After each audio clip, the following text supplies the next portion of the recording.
get excited because we are going to start with our second session, Demand-Driven Education for a Diverse Workforce. With a huge round of applause, please allow me to invite on stage our first panelist, Mr. Hassan Daoud, CEO, Khyber Pakhtunkhwa Board of Investment and Trade. Please, sir, come on the stage.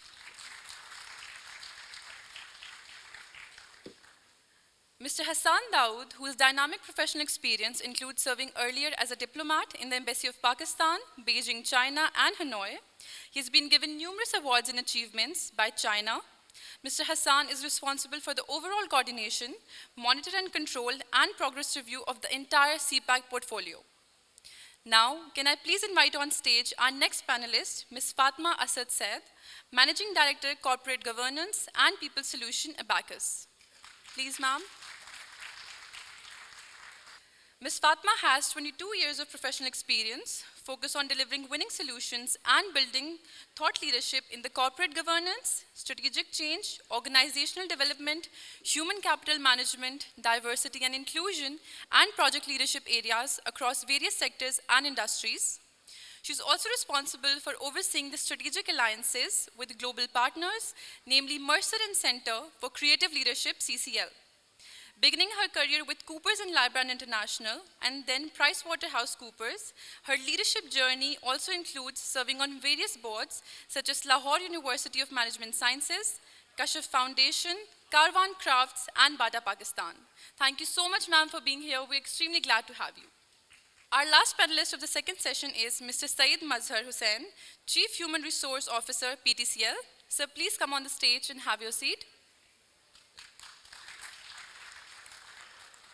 Mr. Hussain has a 3-decade experience in the fields of HR and finance. He has been credited with several glorious achievements, including introduction of performance-based culture, critical change of mindset and behavior for enabling organizational transformation, effective talent management, and developmental initiatives.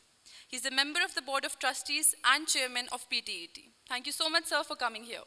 At last, I'd like to invite on stage our moderator for this session, Mr. Sajid Aslam, Country Head Pakistan ACCA.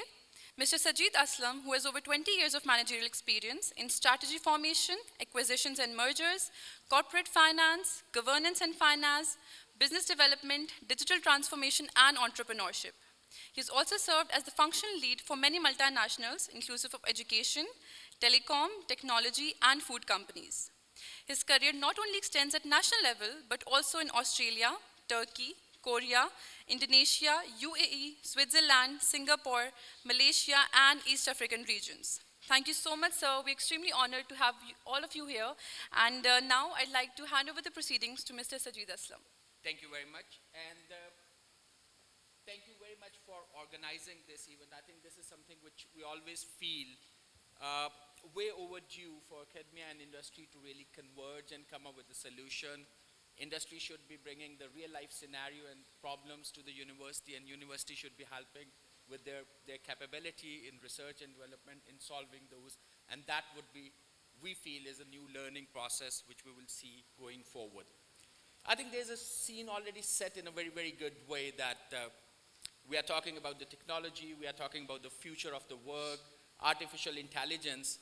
And there's another challenge which corporates are struggling with these days. Definitely there's a acquisition of talent and intelligence, but at the same time there's a discussion around the national stupidity as well, that how we're going to get rid of that. And the way organizations grow bigger and bigger, I think that's become more important to really see the both sides of the human being.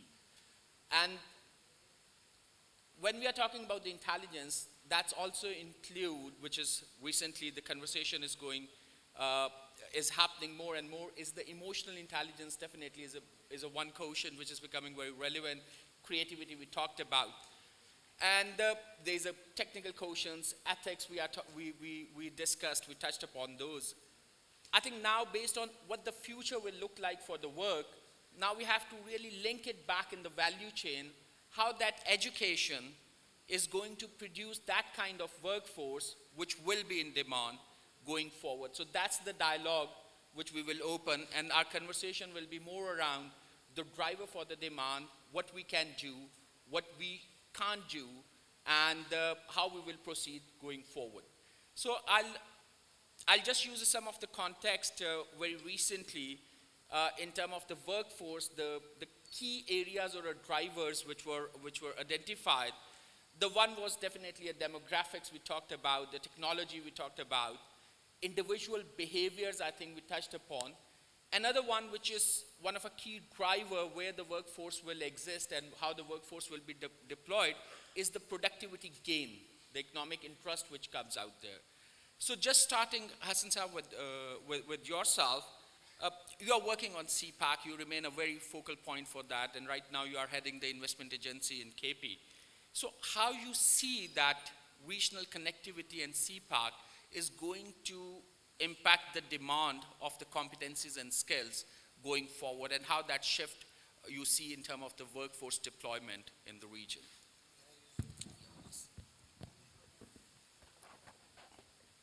Thank you very much. It's a very pertinent question in the scheme of things that we're going through. So far in CPAC, we've been able to generate about 70,000 jobs.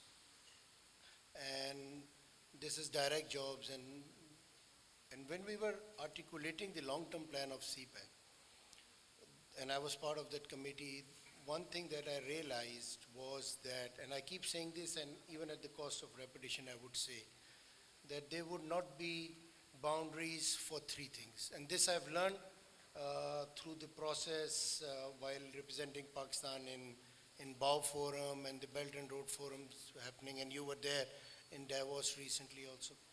There will not be boundaries for human resource, and wherever human resource will find the enabling environment, these youngsters would immediately be attracted to that and would move that. And this would happen because of the regional connectivity, because when the leaders are sitting together, they're looking at commonalities where they can benefit. Any government across the region and beyond wants poverty alleviation. They want to create more opportunities for jobs.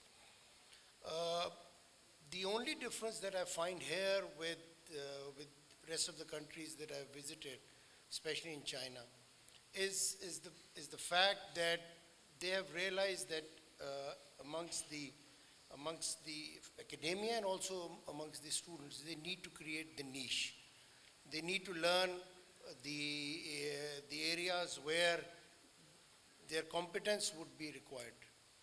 The other problem that I see, and I represent academia here partially also, is the efficiency factor. You can employ one Chinese on, and I'll be very honest and candid in what I'm saying is, you can employ one Chinese, and this efficiency factor I'm talking about normal days, not during Ramadan, where our efficiency goes further low. You can employ one Chinese and have the work done in few days, and employ about five, Pakistanis. So when this regional connectivity happens, and it's going to happen, we have BRI, and you'll just look at the regional countries, especially in ASEAN, they have these disputes with China, but still the relevance is only because of China. And we're lucky that we have China with us. We have strategic alliance. We have this now, the trade alliance with them, and by 2030, we are looking at creating opportunities, about 400,000, and if our SEZs go well through the regional connectivity again, because Torkham border, sitting at KP, I look at it as an opportunity. We are seeing a surge of trade activity happen, but as an employee, I look for efficiency, and I look for creativity, and I would look for employment wherever I find it. If these guys do not deliver, then we look for other areas. Because of regional connectivity, this is going to happen. There will be no boundaries for knowledge, for instance. You can just at a scroll of get all what you want. And similarly, there will be no boundaries for investors. I see, and I talk to Chinese a lot, and I'm talking about urban centers. I'm not talking about rural centers where the challenges are even more significant. So in urban, I think we must acknowledge platforms like this where they're looking at demand-driven possibilities. The demand is there, but we need efficiency while as an employer, simply. Yeah. Thank you.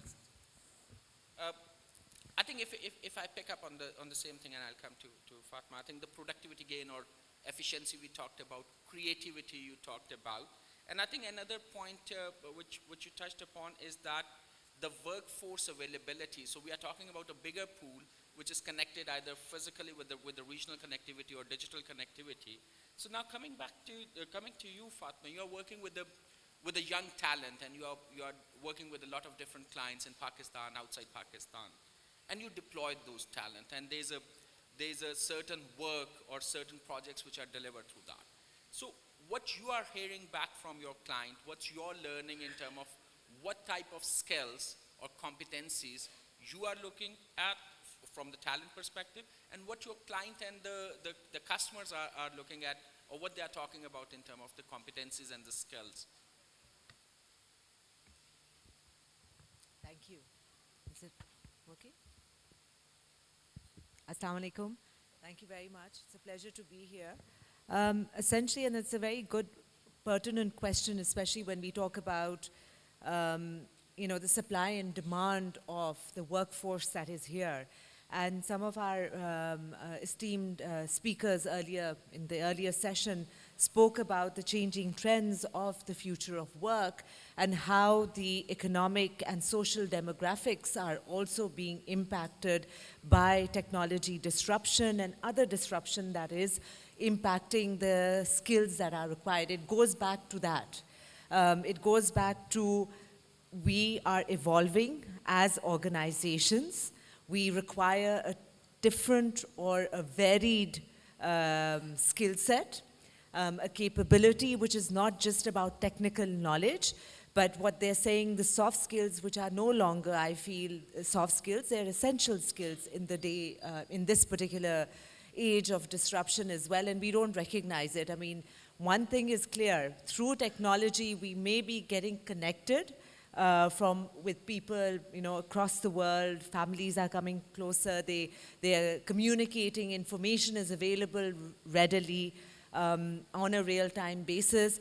But at the end of the day, from a social perspective, there is a breakdown of the fabric. So that's a different discussion altogether. But it does impact the way organizations are evolving and what they really require in terms of people capability to be with that. So it's about organizations right now redefining the knowledge and abilities and capabilities they require in the future for jobs that don't even exist, one.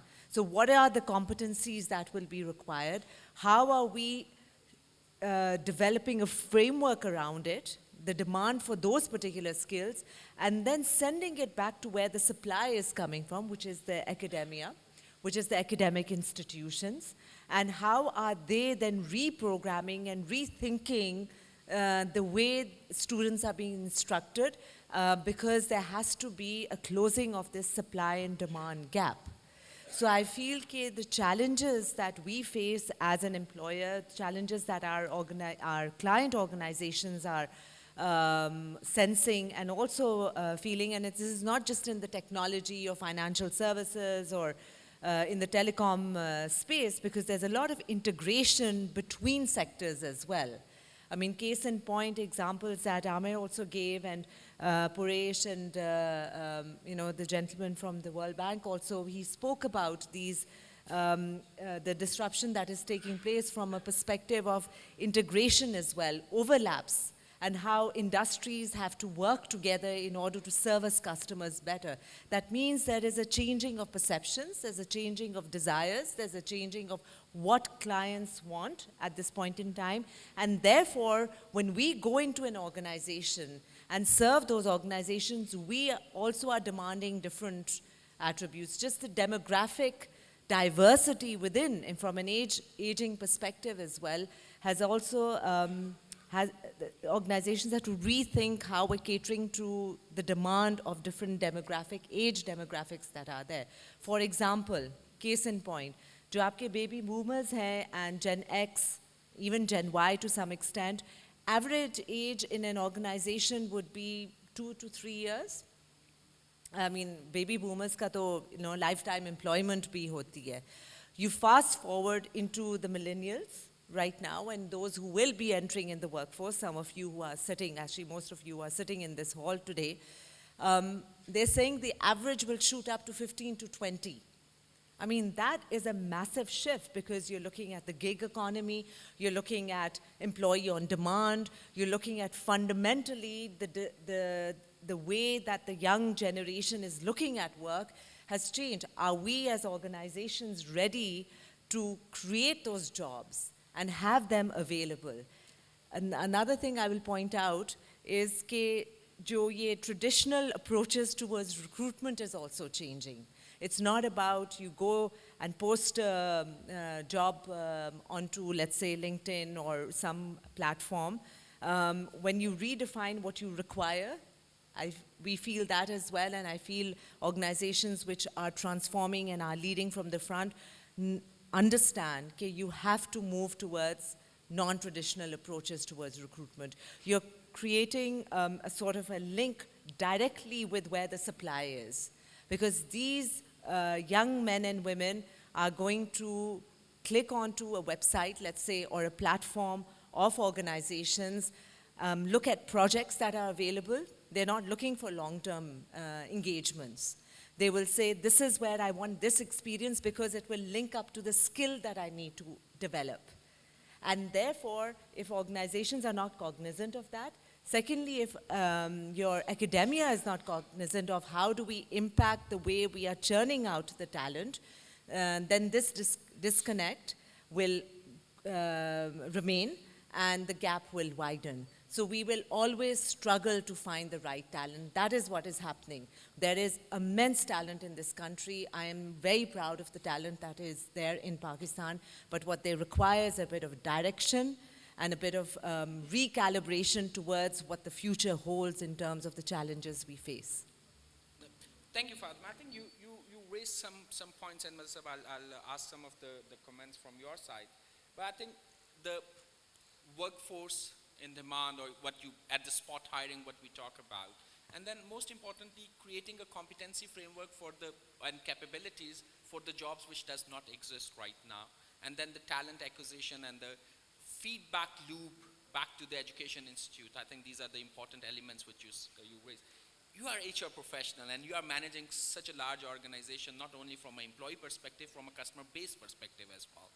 So how you see the current talent you have right now, capabilities which you might need for the future jobs, which jobs you don't know right now exist, and how you are creating a feedback loop with the education institute to make sure they understand the future capabilities which you are aspiring to really hire. So how, in your opinion, where the talent is right now, capability set, how you're going to develop for future, and how the feedback loop is working from your organization perspective? Assalamu alaikum.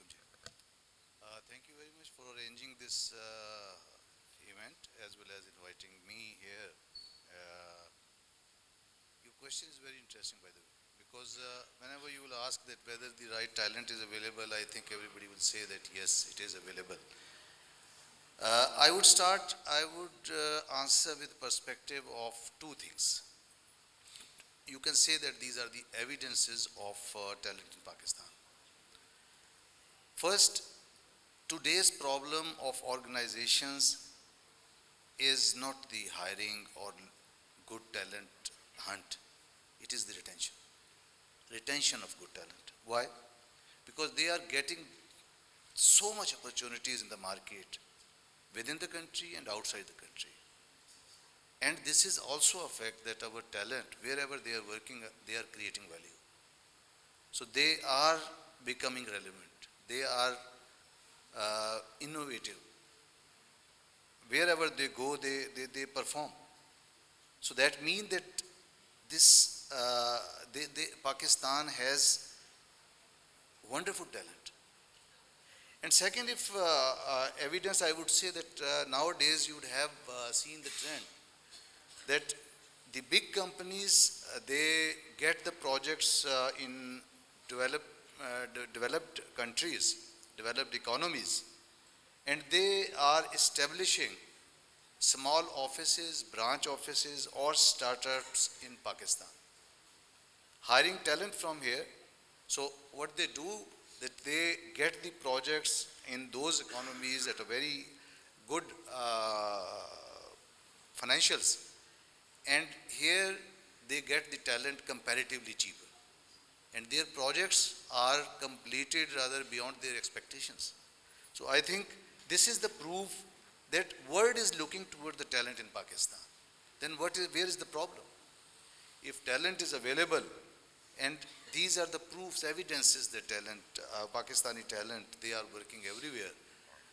Why in Pakistan probably they are not creating the value which we require from them, or which the country requires from them, or with the organizations require from them? I think we don't have the proper ecosystem which can unleash the potential of these, especially youth. That ecosystem that has to be brought into function, I think that will, that potential, if we would be successful in unleashing, I'm sure that they can do wonders. Now come to the stage that what will happen, that what should we do to groom this talent, and how we can develop this, their capabilities. Your next part. Now, the way of working has changed. The technical advancements and digitalization, they have changed the working. They have changed the life rather. They have changed the world. If we see, I will just name the three big companies: Netflix, Amazon, and Uber. Why I am taking the name of these three companies, giants? Because they have changed the way of entertainment, shop, and move. So these are three main areas of human life. You entertain yourself, you move, you have to shop. Now it is completely changed. So that means the way of working is also to be changed. We have to teach our youth that how they have to convert the knowledge, how they have to use the knowledge into practical ways. That is lacking. That is one aspect where I think all the stakeholders, whether academia or industry or government or even the students, they have to focus upon that whatever they learn, it is more important to learn the way they will use their learning into the practical work. And I think that is the key to success if we have to remain relevant in future. By the way, I was just reading World Economic Forum. They have mentioned that 75 million jobs will become obsolete, redundant by 2022. 75 million. So it is a big worry for us, for everybody, especially the students. But the second part is that 133 million new jobs will be created. That means that on one side, the old ways of working are becoming obsolete. But on the other hand, the new opportunities are there. If we go with the time, if we learn the things which are required in this age, if we are agile, I am sure that resources will not go for jobs. Jobs will source the resources. So this is a good news. Thank you, Mr. Sahab. I think you brought a very interesting point there. The one where the job will be looking for the talent. So that's the new pattern which Fatma also talked about, the spot hiring. You need something, you go on a marketplace, you pick up the talent which you need. You also talked about the global workforce pool and the connectivity. I think so far we brought out the creativity as one of a area, as a competency, agility, continuous learning. I think Amir also mentioned that in the initial phase. And efficiency comparison and a benchmarking, which you mentioned. And then it's a matchmaking. What we are hearing is that there are jobs out there and there's a talent, but it's not that you are talking about a city or you are talking about a company. Now it's a marketplace where somebody can advertise a job, and it's not the traditional job employment. We are talking about something to need to be done, and the talent jump in, compete, and get this thing done. Or the job is looking for a talent, and they compete to get the best talent there. So that's where we are talking about. I think there's another thing which, Fatma, you picked up, the essential skills. Soft skills are no more the soft skill side of it. And we talked about the social fiber, how that ecosystem you picked up as well. So that's bringing me back to another question which we need to get very specific for our students and for our education institute. If we are talking about the global workforce, then we are talking about claiming a fair share in a global GDP at the same time. So that goes hands in hand. What is the key differentiation our workforce should reflect in that marketplace to compete with the rest of the world? So what are those 2, 3, 4 differentiation or specific competencies which can give us a specific edge? So that can be added in a curriculum, classroom, and there's another learning model which student can opt. So starting from you, and then I'll come back with the same question to you two as well. We carried out one research on the employment outlook till 2030, because naturally we're working on CPAC, and if we just take today's instance, today Islamabad is a very happening place. Since morning we've had 3 activities, starting from the Turks who are here and looking for opportunities, joint investment. There's an energy reform summit happening where I was just, and this is, for instance, one which relates to academia. The areas that have been identified perhaps are, and I'll be selfish in what I'll highlight, but perhaps are transshipment, blue economy, agriculture, supply chain part of it. And there's a long list, and some of the faculties are available here. It's about the talent that the employers are looking, and I'm not just talking about Pakistani employees, I'm talking about Chinese also, and also Turks, for instance, if we do these joint ventures. They're looking at youngsters which have the entrepreneurial skills in them. Unless you do not have them, unless you do not make this part of your curriculum, basic, faculty information or knowledge that they have won't work. So this will be multitasking wherever you go. And multitasking helps and it does not help sometimes. For example, if you look around, you will find students sitting here, but working on these smart gadgets that they have, and while they, so this you do not see when you look at workforce outside. They're clear what their tasks are for the day, and also perhaps their long-term and short-term tasks also. And this is where as senior executives and also academia, which is sitting here, has the role to play. And I mentioned this about, and I would take this opportunity again at the cost of repetition to saying it, that the sectors are there. We have the supply chain, we have the logistics, because Pakistan is becoming the transshipment hub. When I was working on the Gwadar master plan, and we were engaged with Chinese closely, and we did this SWOT analysis. So one of the weaknesses that were highlighted was the availability of skilled labor. So we know that our academic institutions, HEC, there's an CPAC cell at HEC which works, and we have worked on the long-term plan till 2030, what sort of human resource we need, and we are working with some of the HEIs how to develop that. But the problem is, again, at the end, would be efficiency. Because now it's a global world, ladies and gentlemen.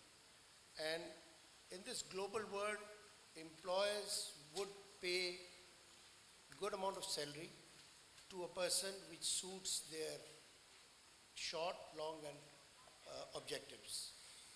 Unless you do not fit into those, perhaps you will still be complaining. Lastly, because I represent the government also, and let me be devil's advocate here. In government, or har dafa we talk, Imran Khan Saab ne kaha कि it's not government's role to provide opportunity. Anywhere you go, any government that you talk about, they talk about creating job opportunities, because these youngsters are their vote banks also, So they look at them as someone where they can invest in, and if they don't create opportunities, employment opportunities, they might lose their chance to rule the country again. So they would look at policies, they will create the ease of doing now. We are working at Khyber Pakhtunkhwa on the ease of doing business for knowledge economy, you see. So that is where we're looking at these youngsters, because as compared to us, they are much better. But the problem is that the level of anxiety that they have is perhaps more than we had when we were youngsters, one. The other is that I would advise all of them, especially the youngsters who are below the age of 30 sitting here, is to insulate politics from economics and their long-term goals. Unless you do not insulate that, perhaps you will be talking about politics more and less about the challenges that are on your way. No, thank you, Asad sir. Meanwhile, we take some comments from Fatma and Maza Saab. I think prepare your questions. We are coming back for question in 5 minutes. So we would like you to have some questions for our panelists. And meanwhile, Fatma, if you can comment quickly on differentiation. Yeah, so Hassan Saab has also mentioned quite a few interesting aspects, which is, we talk about entrepreneurship, you talk about a certain focus, you talk about the ability to, what I say, breathe, because there's so much information overload that, it's a level of anxiety which is very high, that how do you process this information and then respond rather than react. So that is a skill that we require where things are moving at breakneck speed. And to do something or create something which is of value requires a certain level of thought. And that's very important. Deep thinking and design thinking and creative thinking requires time. You can't just come up with an idea all of a sudden unless you've gone through identifying what the problem statement is, what is the objective, what are you trying to really determine. I'm not saying all ideas are good, I'm not saying all ideas are bad, but when you have a brainstorming, it's towards achieving a certain objective, to resolving a certain solution.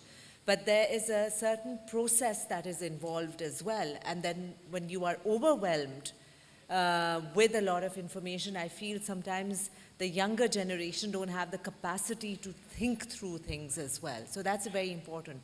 But only in this audience, I would ask, people, I'm assuming they're at bachelor's or master's level. I'm not sure which programs they represent over here.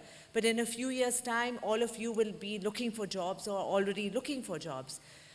What is it that you're being told to do right now? Anyone? I just want to ask someone. What is it that you're looking at? Is that GPA? Or are you also being instructed to develop a certain skill which will be relevant to the workforce or workplace that you're looking for? Can I have any brave person who can talk about it? Ji, there's this lady My name at is the back. Abdul Basit Malik. जी, आपके पीछे जो है वो उनसे मैंने. It's not a question. I just want an answer to the question I asked. I think in this age, people are mostly emphasizing more on developing links, the art of networking. No, but are you doing that? Not people, but are you doing that specifically? Is that your focus when you aim to get a job when you graduate? That's all I've asked. Yes, initially to some extent it does in order to get into an organization. But after that, your capability and your capacity determines whether you would be staying in or not. Okay, that's very good, but is your program pointing you to that direction that you must focus on that, or is that something that you have taken up by yourself? I think the program itself yourself at large. It does mostly Which emphasize program are you in? BBA. I've done my BBA from Bahria University. Okay. So it does emphasize more on making links, networking, and how you have to stay connected with the world. So that's fantastic. I think a round of applause for that. Okay, to be cognizant and conscious of the fact that, you know, this is what your employer is demanding. The other thing that I would like to mention is, yes, continuous learning and skill development is the focus, is just the fact that critical reasoning, analytical skills, confidence and social, wo jo EQ ka element hai, that will be extremely important, because as we go into virtual offices and virtual way of working, you know, we work with SAP as well, and one of the, on the, unke HR solutions on the cloud, kehte hain anywhere, anytime, any place. And that means that basically you can be on holiday and doing some work as well. How do you process that without a physical interaction? And some of us are not very, you know, we're not comfortable if we haven't had that face-to-face meeting, for example. So these are some of the aspects that Thank you, Fatma. this generation has to look out for. What we are hearing more and more, rather than getting into the technical skills, we are talking about the industry which are going to really consume some of the talent regionally or within Pakistan. And most of the skills we are talking about, the ability, problem solving, critical thinking, as well as analytical skills. And EQ, I think that's emotional quotient or creativity quotients, what we call, are the important area which need to be developed while you are studying. Mazza, a final comment from your side, what you feel is the key differentiator for our talent while they are competing in a global workplace? You have asked for two, I will tell you three. Excuse me. Basically, I think as I have already given the example of three organizations and what they are working, I think one very important aspect will be the social skills and collaboration. Because that is something which will be required in future. It is the era, it will be an era where you have to work in teams. Individuals, I think they will not be now relevant. Instead, the teams and the tasks. Works are now converted into, broken into tasks. And organizations now in future, because the systems are being automated, so they will not go for sourcing the individuals based on works, but they will source based on the tasks. And tasks require a teamwork. And that requires collaboration and social skills. The second area I think we have touched already, that is the cognitive skills. We have to work on that. The universities or the whoever is the relevant, I think they should work on the cognitive skills of the of our youth. And third one, I would say that which is very important, intercultural communication.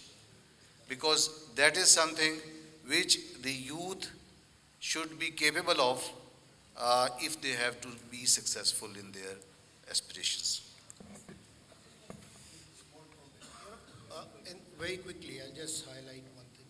Abhi hamare, because working in the government, you meet politicians also. Even in this time and age, the political slogans are changing. You know, we used to, and I think we spoke about Maslow also. Even in that, अब हमारी जो slogans आ रहे हैं वो especially for urban centers are roti, kapda, makan और internet. So you know things are Wi-Fi. changing profoundly. और इसको आप कैसे कैप करते हैं? That's all up to you. I think we can quickly take one or two questions from the audience, if any question. Yes, please. My name is Abdul Basit Malik. I'm representative of Rawalpindi Chamber of Commerce and Industry.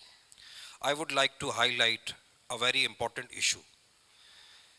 In market-driven, industry-driven, we have to understand first of all this term.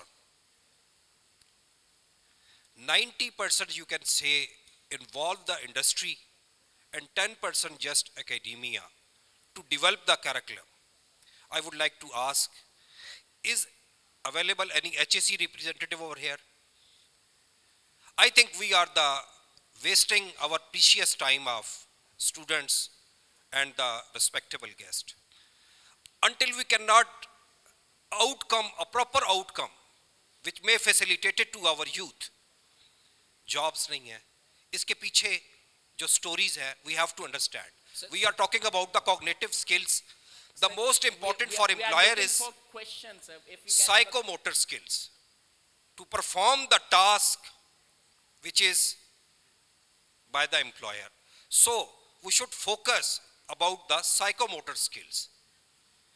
हम थोड़ा सा market driven को समझें पहले कि market driven है क्या, industry की रिक्वायरमेंट क्या है, यहाँ पे कितने इंडस्ट्री के लोग बैठे हुए हैं, कितने इंडस्ट्री के लोगों को इनवाइट किया गया है. जो ट्रेंड्स एक यूनिवर्सिटी सेट करती है, दूसरी यूनिवर्सिटी उसको फॉलो करती है, तीसरी चौथी. इसी तरीके से ये ट्रेंड्स पाकिस्तान में चल रहा है, जिसकी वजह से जॉब्स जो है ना बच्चों को भी नहीं मिल रही. और यही लैक जो है और यही जो गैप है, इसको कवर करने की जरूरत है, कोऑर्डिनेशन की. Please, thank you. Thank you for your comments, sir, and opinion. But I think there's enough representation available to take the message back to the university for curriculum development, and I think there's a decent industry. Can I just say one comment over there? This is a very broad discussion, what you've highlighted. This is a pain point for people, but do keep in mind, okay, one, there is a great representation today at this forum of amazing professionals who I have the pleasure to work with as well, and they bring rich knowledge. And you can have a conversation with any of them, and they are very cognizant of the fact that what is going on in the economy and where the gaps are and where the opportunities are as well. The second thing I want to just mention is entrepreneurship. The corporates that exist, whether in the private sector or the public sector or the government sector, are not enough, obviously, to cater to the supply that there is. There's no doubt about it. Therefore, you have this environment of the startups and the incubation centers and amazing opportunities where people are working out of homes and they're creating their own opportunities as well.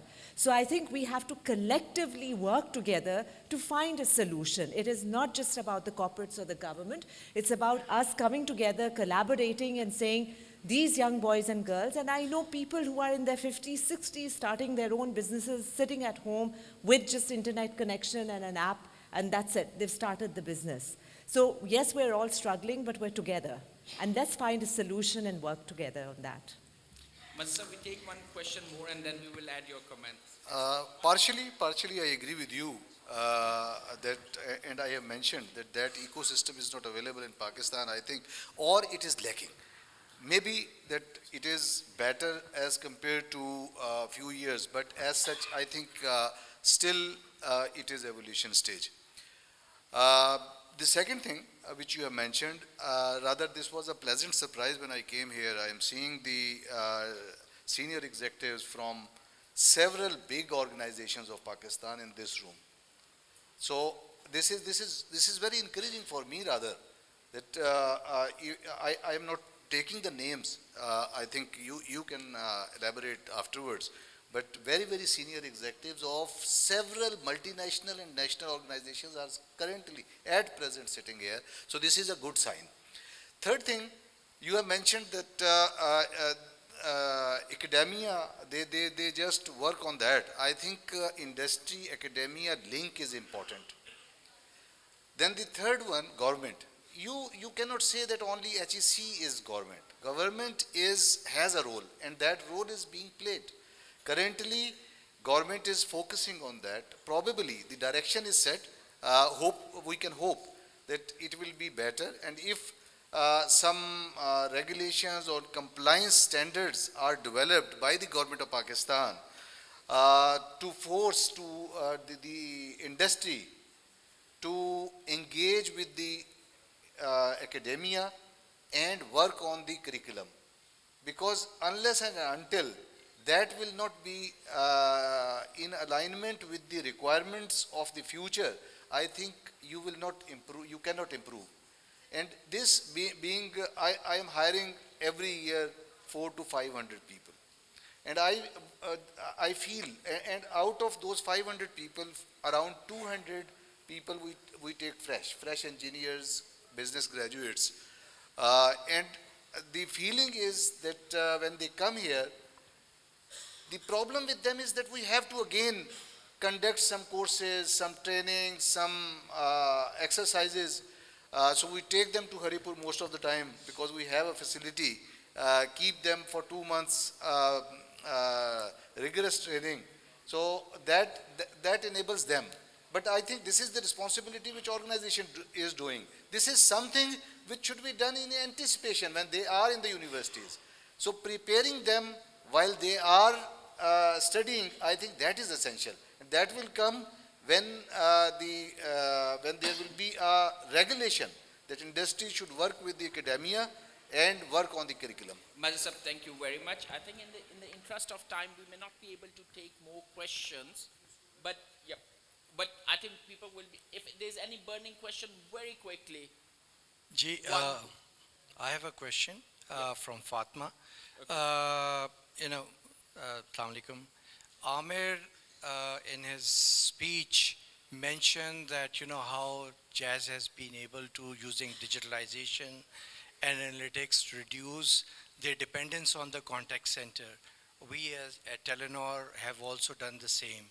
So you being one of the leading companies, organization, which has been involved in providing contact center business, what's your perspective? How do you see that demand of jobs in contact center in Pakistan? And if that is kind of declining, where do you see, opportunities of re-employing your associates elsewhere or in other roles? Fatma, just hold on. Can we take one question from a student back there, and then we will add that together? May I add one more point here, please? Sir, we are running out of time. A We small would like one.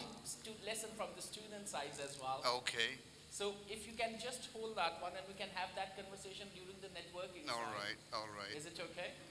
It's up to you, you are the I would moderator. request you to give some chance to the students who are listening to everybody. We would like them to speak up as well. Okay, all right, we have been listening to. Yeah, please go ahead.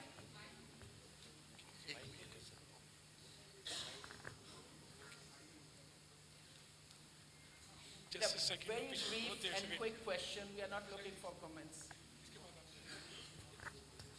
अस्सलाम वालेकुम sir sir जब हम graduate होके job के लिए जाते हैं तो एक चीज़ वो कहते हैं कि आपके पास एक्सपीरियंस होगा तो आपको जॉब मिलेगी, लेकिन अगर आप जॉब करेंगे तो आपके पास एक्सपीरियंस होगा, विदाउट जॉब आपके पास नहीं एक्सपीरियंस आ सकता सर, तो इसको किस तरह ओवरकम कर सकते हैं? Thank you very much. Any other question from the student side? I think the girl in the blue sweat. So you actually talked about the youth not actually having the power or the capability of challenging through the problems or moving through the problems. Ma'am also said that the youth does not have the capacity of moving through the problems. I actually believe, and I'd actually like to know what's your perspective about it, that our teachers and our seniors actually need to accept the change first, and then they can groom us more efficiently. So I think I should ask. I think there's one question there. If we can just consolidate, and I'll bring it back. Assalamu alaikum. My name is Anam Saif, and I have recently done my MBA from Bahria University. I just want to I have already identified, because I have done my MBA and currently I am working. The academia, basically MBA here teaches us how to be a good manager, how to deal your task effectively. Rather, I think कि उनको entrepreneurial mindset एक बताना चाहिए अपने students को कि आपने as an entrepreneur कैसे करना है mindset with this MBA, because MBA throughout the world effective leaders भी बनाता है effective managers होने के साथ साथ. Thank you. Thank you. Thank So, very quickly, we have 1 minute, and we can give you 30 seconds max. So the question, if we put together, so there was a question around the Fatma, directly to you, around the call center and how you see that one. And there are 3 questions from the student, how they should really go up with the question that they don't have experience, they are fresh graduate, who should change first? It's the professor or the students. And then third, the business mindset, which you talked about. So 30 seconds, please, very brief, very quick. We are running almost 7 minutes. Well, I think, I'll answer the question about a youngster asking, looking for experience. देखिए बेटा सिर्फ experience नहीं चाहिए होता किसी भी enterprise को. Even in public sector we advertise so much of jobs. हमें energy भी चाहिए होती है और ये जो front row में बैठे हैं ना उनके पास ये नहीं होती. आपके पास होती है एज यंगस्टर्स। हमने सिर्फ क्योंकि स्पेशली इन प्राइवेट सेक्टर और सेठ की नौकरी, आई वुड से कॉमनली, क्योंकि आपने क्वेश्चन उर्दू में किया, उसमें उसके पास वो रिक्विजिट एक्सपीरियंस होता है, उसको वो एनर्जी चाहिए होती है जो आप लोग प्रोवाइड करते हैं। तो ये जो आपकी एंग्जाइटी है कि एक्सपीरियंस देखते हैं, ऐसा नहीं होता। हाँ, एक स्किल सेट अवेलेबल होते हैं जो कि एक्सपीरियंस ह्यूमन रिसोर्स के पास होते हैं, लेकिन और इसीलिए उसको पे भी शायद थोड़ा ज़्यादा किया जाता है, लेकिन आपके पास जो एनर्जी होती है वो इन लोगों के पास नहीं होती। And trust me, public sector और private sector will look for youngsters more now as oppose to people who have had more experience. Just on outsourcing, that's a different whole new discussion or a long discussion as well, but there will be a space for it. Amir also very aptly described that there is a transformation in the model of the services, the value-added services.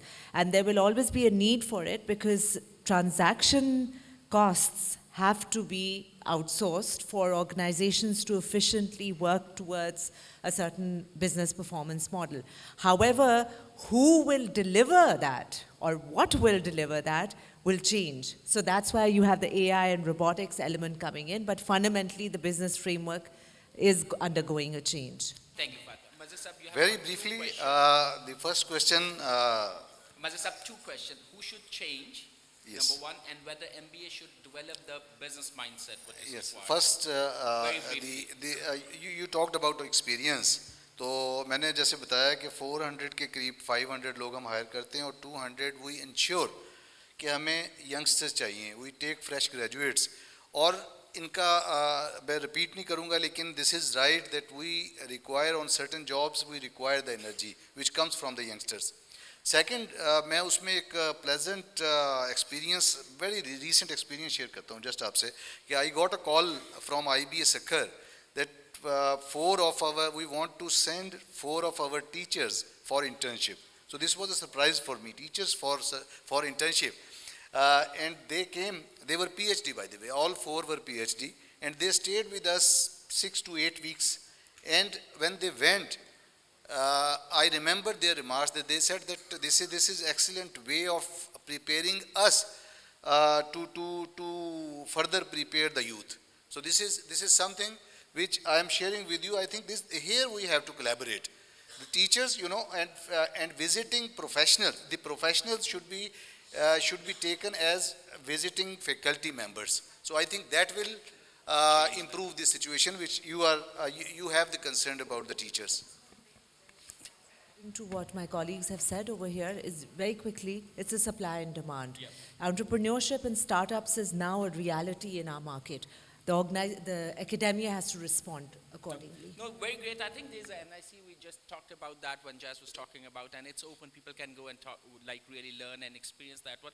And from that, thank you very much. It's a wonderful session, and this is a type of conversation which is never ending. We cannot really pinpoint the roles, who should do what, but I think this collaboration and this conversation ultimately lead to that mindset and those actions which are required really to converge the industry and academia and create that demand-driven education and diversity within the workforce, which Fatma, you also mentioned. So thank you very much. Ma'am, sir, I would like you people to remain seated, and I'd like to request Honorable Pro-Rector Bahia University, Rear Admiral Nasir Mahmood, Hilali Imtiaz Military. Okay. I'd like to request DG Islamabad campus to please come up on stage and present shields to our worthy dignitaries. Thank you, sir. Mr. Hassan Dawood.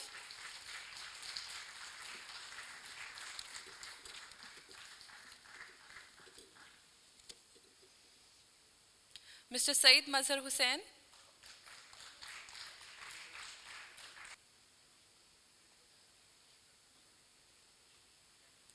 Ms. Fatma Asad Said.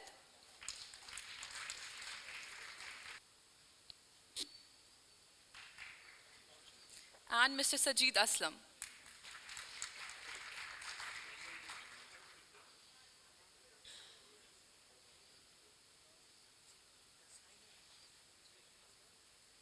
I'd like to thank each one of you and appreciate the level of participation and active management of all BU students throughout the program.